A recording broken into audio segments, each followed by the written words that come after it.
Les derniers mots de son grand-père résonnaient à travers 50 ans. Promets-moi que tu ne toucheras jamais au plancher du salon. À travers des décennies d'agriculture, de planches qui craquaient et d'innombrables spéculations familiales, ils avaient respecté sa demande énigmatique. Maintenant, alors que Michael retirait la première planche de bois par cette soirée d'hiver, les mains tremblantes, il n'en croyait pas ses yeux. Ce qu'il découvrit cette nuit-là allait tout changer sur ce qu'il croyait savoir sur leur famille. Son grand-père, John Miller, était de ces agriculteurs comme on n'en fait plus. Pendant plus de 40 ans, il travailla la terre fertile de sa ferme du lever au coucher du soleil, ses mains usées sachant exactement quand planter et quand récolter. Les agriculteurs des environs venaient souvent lui demander conseil, attirés par sa profonde compréhension de la terre et des conditions météorologiques, qui pouvaient faire ou défaire une récolte. Ses propres champs semblaient toujours produire les meilleures récoltes du comté, preuve de décennies de culture minutieuse et de dur labeur. L'été 1973 apporta une chaleur accablante à la ferme des Miller. Les cultures prospéraient malgré le climat difficile, mais à l'intérieur de la vieille maison, une atmosphère lourde pesait dans l'air. John, le vieil agriculteur qui avait tant travaillé cette terre, était alité, entouré de sa famille. Tous savaient que ses jours étaient comptés. Alors que ses forces déclinaient, il appela son fils Thomas à son chevet. La demande qu'il lui fit ce jour-là allait résonner pendant les 50 années suivantes. Le plancher du salon doit rester intact, dit-il. Vous pouvez rénover n'importe quelle autre partie de la maison, mais ce plancher doit rester exactement comme il est. Thomas était intrigué par cette durée si précise. Pourquoi 50 ans? Pourquoi pas 10 ou 20? Mais l'intensité du regard de son père l'empêcha de poser la moindre question. Il hocha simplement la tête et fit la promesse. Après le décès de John, la vie continua à la ferme des Miller. Thomas reprit les rênes de l'exploitation, déterminé à préserver l'héritage de son père. Les saisons passèrent, les cultures furent plantées et récoltées, et la vieille maison fut témoin de tout cela.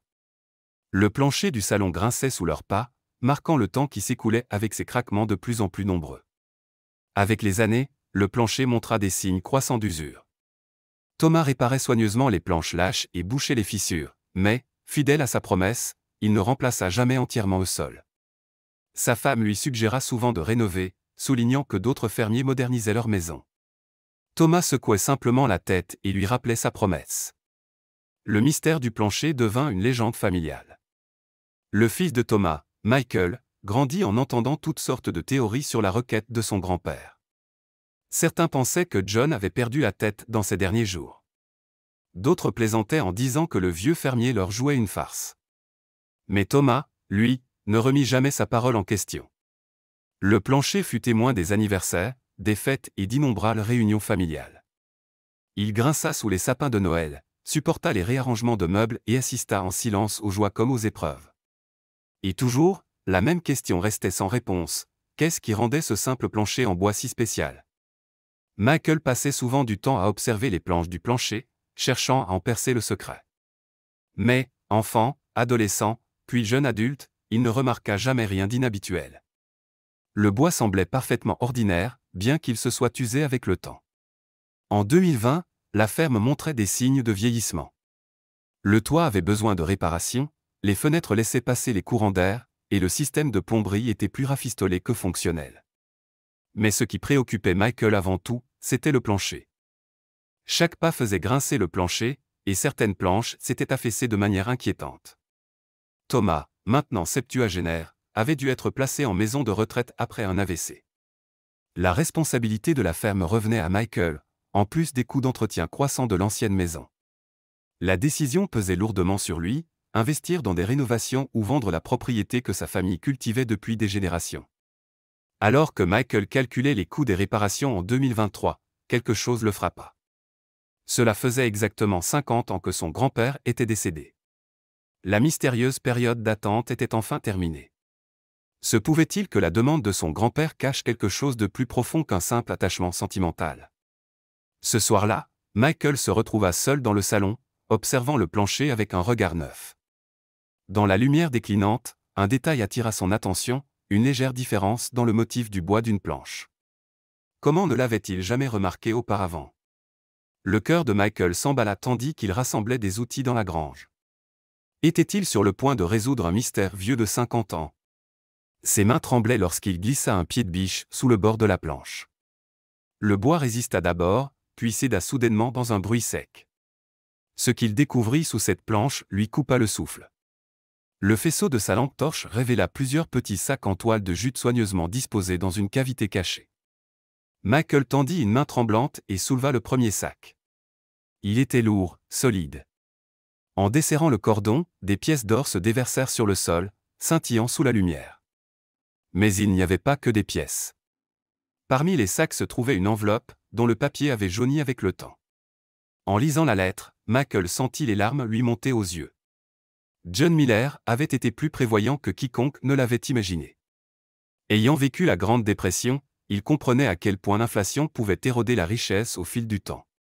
Il avait passé des années à convertir secrètement une partie des bénéfices de la ferme en pièces d'or, sachant que leur valeur resterait stable tandis que l'argent liquide perdrait progressivement la sienne. La période d'attente de 50 ans n'avait rien d'arbitraire. Elle avait été soigneusement calculée. John avait étudié les tendances économiques et les taux d'inflation, prédisant qu'en 2023, sa modeste collection de pièces d'or aurait pris une valeur considérable. Il voulait s'assurer que sa famille disposerait de ressources au moment où elle en aurait le plus besoin, en particulier pour entretenir la ferme qu'il avait bâtie avec tant d'efforts. Lorsque Michael fit expertiser les pièces, la clairvoyance de son grand-père devint évidente. Ce qui aurait été une somme importante mais modeste en 1973 s'était transformé en une petite fortune. Il y avait largement de quoi non seulement rénover la maison familiale, mais aussi moderniser une grande partie de l'équipement de la ferme. Thomas fondit en larmes lorsque Michael lui apporta la nouvelle à la maison de retraite. Les souvenirs affluèrent, son père veillant tard pour lire des journaux financiers, des conversations furtivement entendues sur l'inflation et les cycles économiques, le regard sérieux de John lorsqu'il lui avait fait promettre d'attendre 50 ans. Les planches grinçantes, qui avaient alimenté tant de discussions familiales, protégeaient bien plus que de l'or. Elles gardaient l'amour d'un grand-père, sa sagesse et sa détermination à assurer l'avenir de sa famille. Et maintenant, avec ce trésor inespéré, une nouvelle page s'ouvrait pour la famille Miller. Michael décida de ne pas seulement restaurer la ferme, mais de lui redonner vie. Il modernisa les équipements, rénova la maison avec soin et transforma la propriété en un lieu prospère à nouveau. Chaque pierre restaurée, chaque planche remplacée portait en elle l'héritage de son grand-père, une preuve tangible de son amour et de sa sagesse. Bientôt, la ferme redevint un centre de vie, où les récoltes étaient abondantes et où les rires des générations futures résonnaient à travers les champs.